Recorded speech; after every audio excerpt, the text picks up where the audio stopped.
Hey everybody, welcome back to BellTube. All right, today we are talking about 10 fantasy books or book series that you may have missed that absolutely deserve your attention.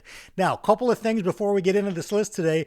Almost every one of these books, if not all these books, I've discussed on the channel over the last couple of years.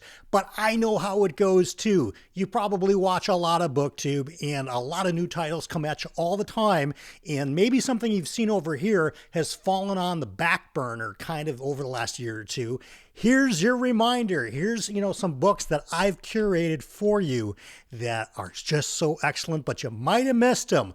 Okay, so even though we're going to talk about some books that I've done before, one thing that's going to be brand new today is at our One for the Road segment at the very end of the video, I'm doing something totally different.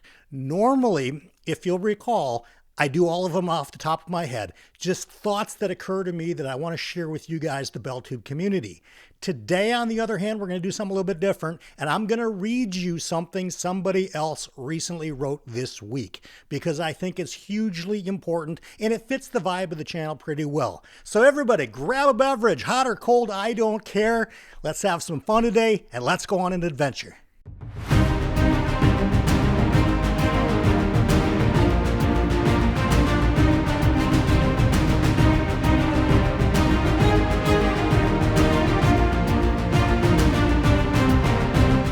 Okay, so there's no particular order of these books. It's not like numbers 10 through 1 or anything like that. I think for the sake of my editing, what I'm going to do is start with the ones that I only have on digital or audio, and that way, as the list goes on, I can actually hold you up the physical copies that I do have.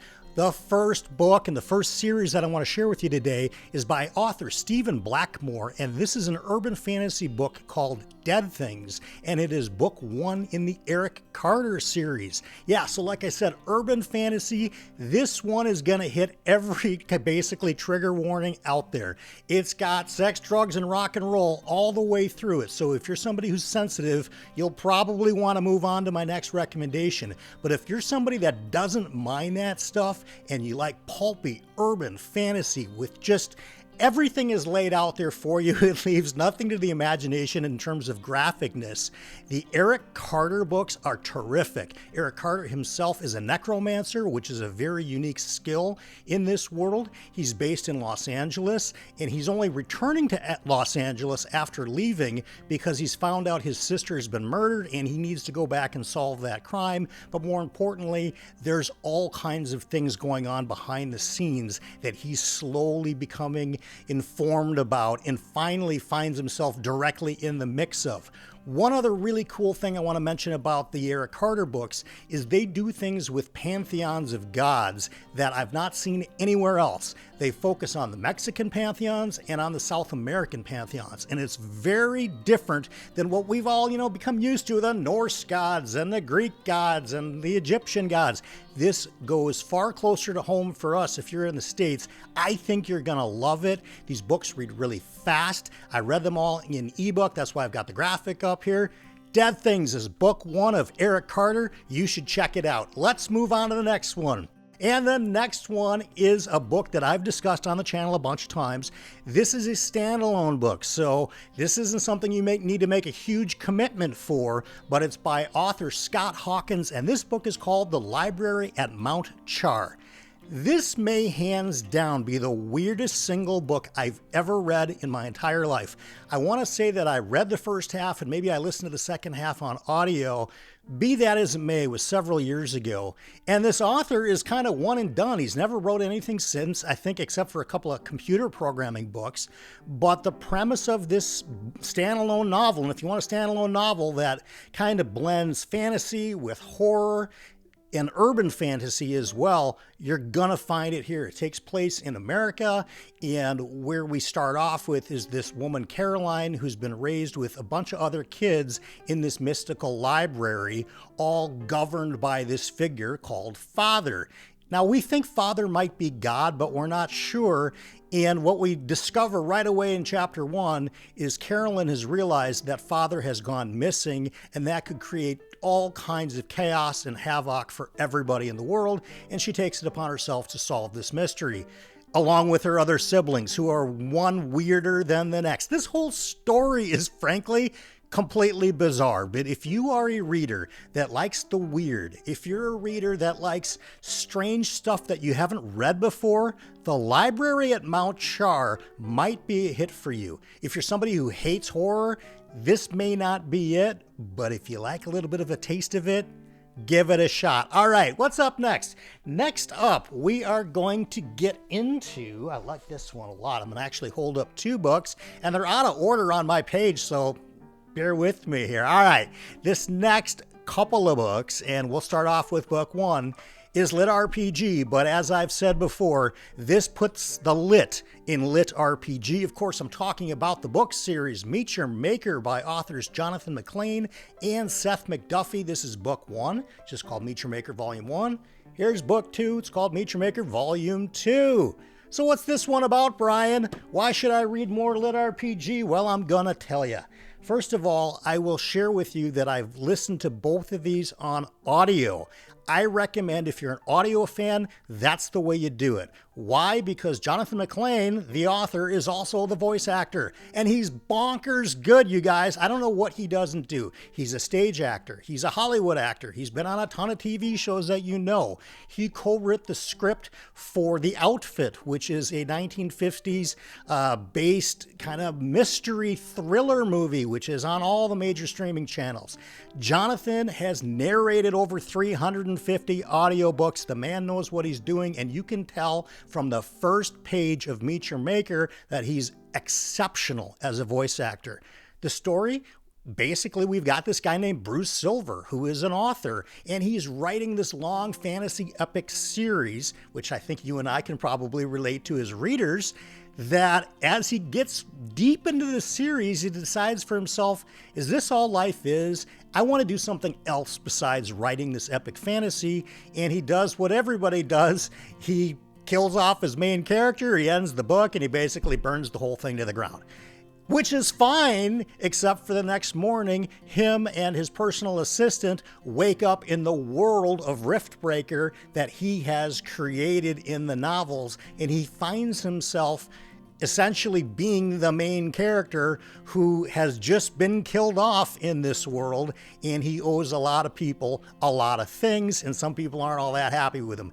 Now, this is a crazy cool premise, but most importantly, when it comes to Lit RPG, like I said, this series puts the lit in Lit RPG, so you're not going to get bogged down with a bunch of crunchy stat boxes and a bunch of crunchy level up stuff if that's not your jam. There's plenty in there that if you like it, sure, it's there for you, but it's a means to the end, not the end itself. The story is gripping. The vocabulary is superior to almost everything I've read in Lit RPG, and if you're a fan of the channel, you know I've read hundreds of Lit RPG books. Jonathan and Seth write at a much higher literary level. So if you've read Dungeon Crawler Carl and you're like, Brian, where do I go next? I don't want a bunch of stat stuff, and I don't want to feel like I'm playing a video game, but I want to feel like I'm reading a fantasy novel, but I still want to learn more about Lit RPG. Where should I go? Well, you should go to Meet Your Maker. Check it out. I would love to hear from you in the comments if you do so. Speaking of, if you like to be in the comments, please, if you want to help the channel out a little bit, like this video. It helps YouTube show it to brand new people. Of course, if you want to share some more time with me, hit the subscribe button, and we will be together as often as YouTube decides to do that, or match us up online. Also, of course, if you want to share this video, that always helps. And there is a Patreon for BellTube. I'll show the little card right here to thank the people that support the channel in ways that are wholly unexpected to me. We've got a few different levels on the Patreon. I think the first one starts at less than $2. So there's cool things. It's in the description below. By the way, all these books are going to be in the description below, so you can go check them out. All right, what's our next book we're talking about? Here we go. Now, I have failed you, ladies and gentlemen.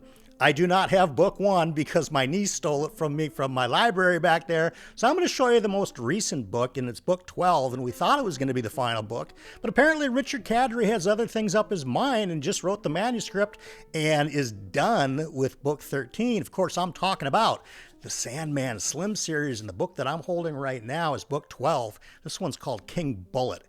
How cool are these covers, right? These are like hand-sized books. They're extremely digestible to read. They are written in very accessible language, but the plot in all of these books just keeps growing and growing and growing. Now, unlike the Jim Butcher Dresden Files, yes, it grows more epic, but not to the vast scopes of the multitudes of characters that we see coming in and out of the Dresden Files. No, Richard Kadrey keeps this a pretty tight cast, so we get to know everybody just a little bit better. The premise here, very simple. This guy, James Stark, is doing a magical ritual with a bunch of friends of his that are magicians in Los Angeles. And unbeknownst to him, they have basically betrayed him, used their magic circle to send James Stark directly to hell. Yes, that hell, where he ends up fighting in gladiatorial battles, where he grows in powers down there. He eventually becomes the devil's hitman. And on page 1, he escapes from hell, and he becomes the first human being to ever escape from hell. And what does he want? He wants revenge on all of his supposed friends that put him there in the first place. That all happens on page 1, you guys. Sandman Slim has been a favorite series of mine long before I started this channel. I hope you check it out. The first book is called itself Sandman Slim. I think you're going to be surprised how quick it reads for you. Moving on. All right, talking about friends in the booktube business. Happened to meet one of my best friends doing this, and yeah, I'm going to shill his book because it's that good. Otherwise, I wouldn't bring it up. But we're talking about J.A.J. Minton's John, Amy, and Jacob Minton's. We're talking about their genre mashup book called Strange Eons Book 1 Discovery. Why is this on a fantasy list, Brian? Well, it's on a fantasy list because there are fantasy elements in here.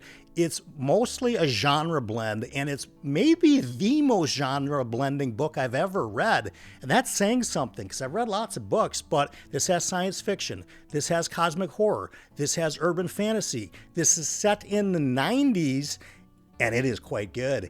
And if you've not read this book yet, you've got a couple of options.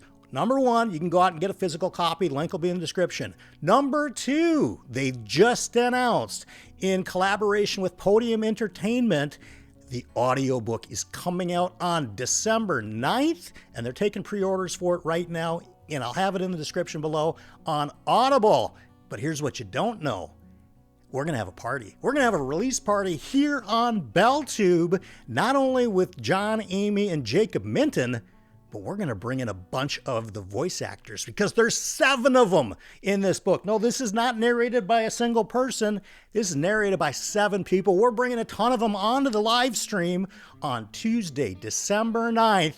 It's going to be incredible. I hope to see as many of you there as possible. And just kind of as a shout out to my brother in the South, John Minton, here's what we're going to do. If you put in the comments today, Discovery, okay, in any part of any sentence, I'm going to look at it. And this video is going to drop on Friday, which is tomorrow. I believe it's November 14th or the 15th. I don't know. I think it's the 15th. I don't know. November 14th or 15th, I'm going to pull a random comment out on Sunday night. I'm going to use a randomizer. I'm going to pull it out, and I am going to buy you, I'm going to pre-order you that audiobook. So if you're an audiobook listener and you want a chance to win a copy of Discovery with those 7 narrators, leave the word Discovery somewhere in the comments, and this one's going to be on me. All right, let's talk about another author. Happen to know this guy too as well. I've talked about his books quite a bit on the channel, but I will sing the praises of the Hybrid Helix series all day long if people are willing to listen to me. This is Wistful Sending by author J.C.M. Byrne. This is superheroes in space. Yes, it does have fantasy elements because there's creatures in here that use both science and magic and everything in between.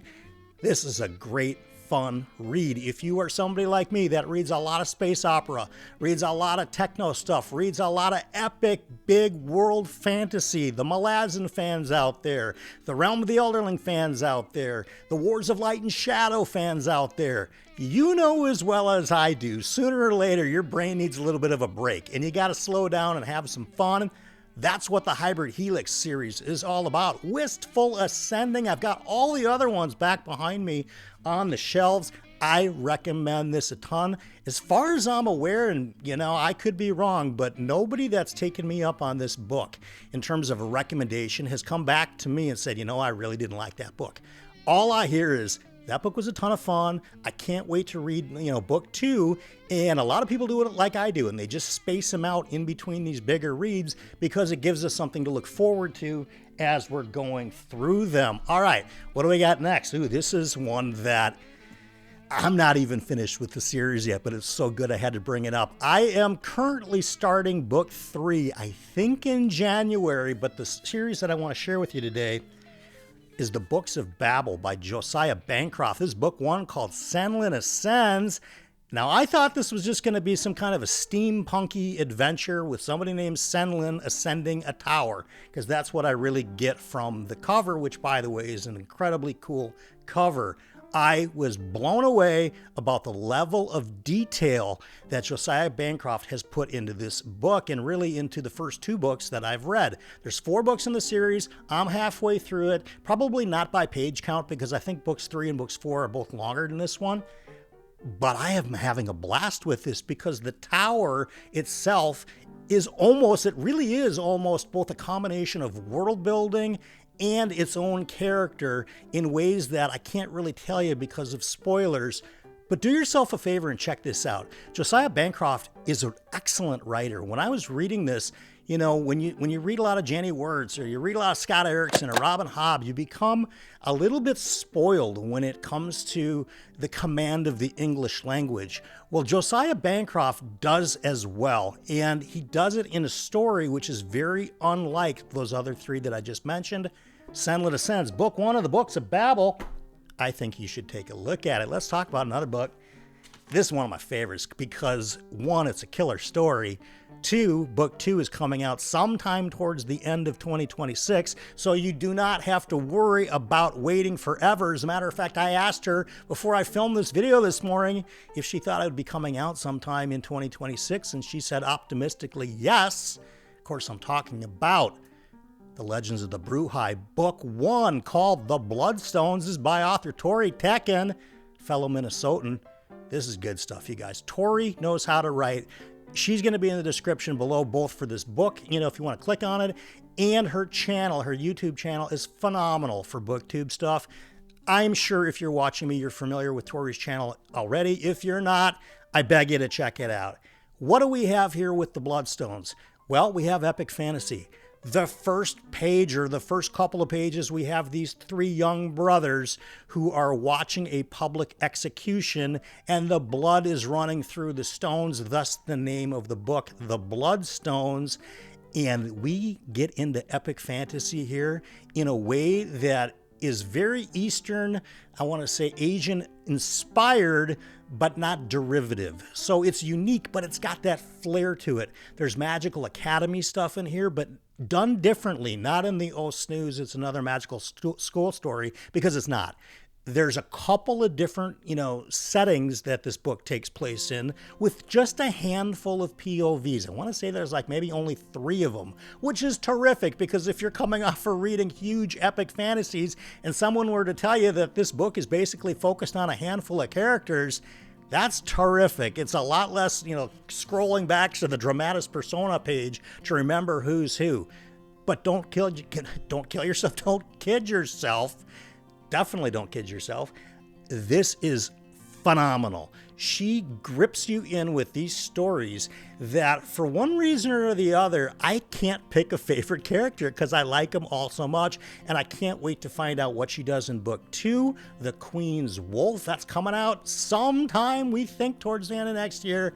If you've not read The Bloodstones yet, and you like epic fantasy, and you like things done with a twist, and you like a tight cast, which provides for character growth throughout the books rather than minimal character growth because there's just too many characters to focus on, you got to give The Bloodstones a shot.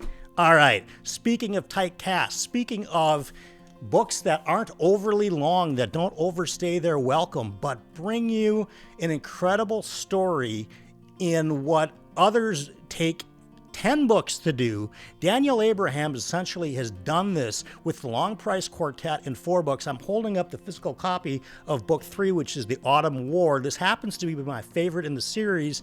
The first book in the series is called A Shadow in Summer. That's where you want to start. And here's the cool thing, you guys.